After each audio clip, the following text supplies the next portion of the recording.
whether the sun is shining or not, I greet each day. I'm grateful for another day to enjoy. What more can I ask?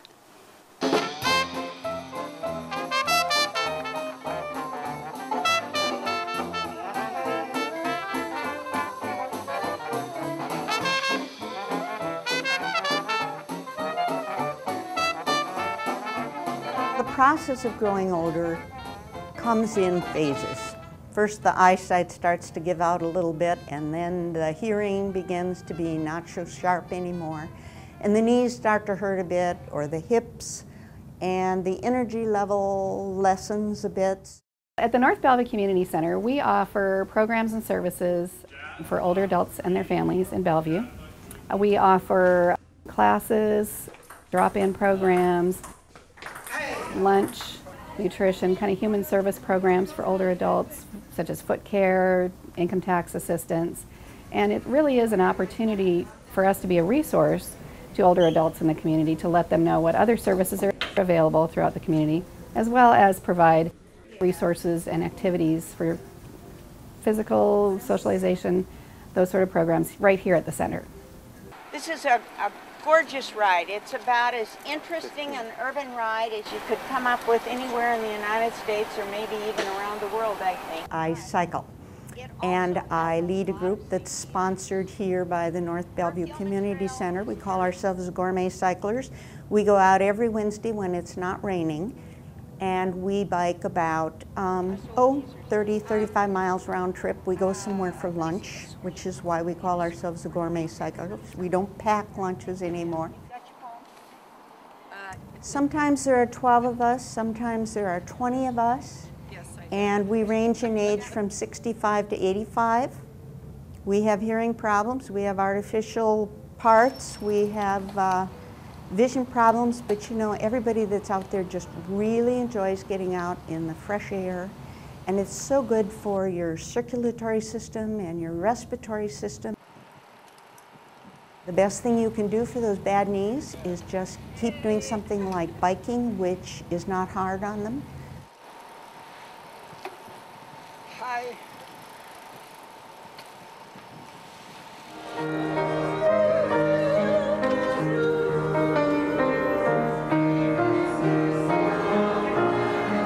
I play a lot of piano. You know, everything that has to do with music is very good for seniors, be it singing, be it playing piano, be it learning a new instrument. Those are all good things that just keep your body functioning and your mind active, and keeps you out with people too, which is another very, very important part of the aging process. Well, volunteerism, to me, is giving back to the community in a way that I feel I'm contributing to society. I don't feel isolated. There's interaction with other people. At my advanced age, I find that I can isolate myself, but that would be my own choice. But I don't want to live by myself. When there's a whole wild world of people, no matter where the person is from or what nationality, we're all the same human beings. The City of Bellevue Parks and Community Services Department really strives to serve the entire community. So we're always looking at the demographic makeup of the community in terms of cultural diversity, age diversity, needs diversity. When we look at the community, we want to reflect the actual community members. So we have a very strong program in Bellevue for Chinese seniors and also for Latino seniors. And we work very closely with the Chinese Information and Service Center and CMAR Community Health Centers out of Seattle.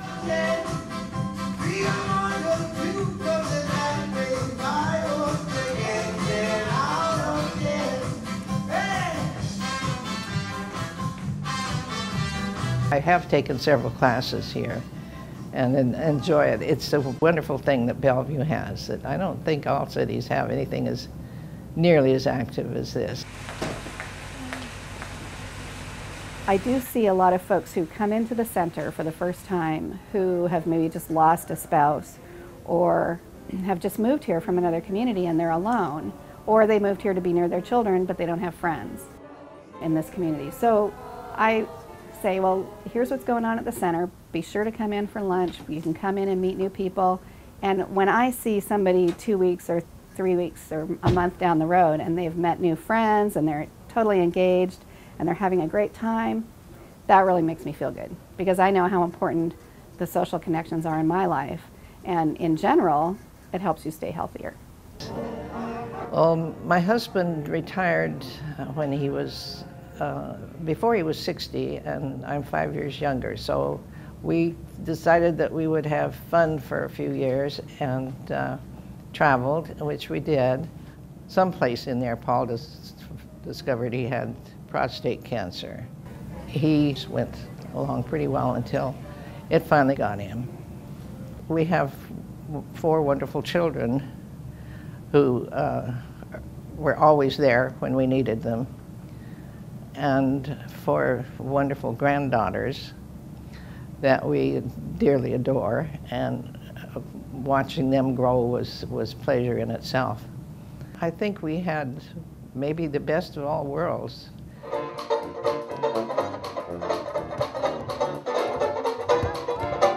I want you to know, do you have this? October Is that the one with me in it?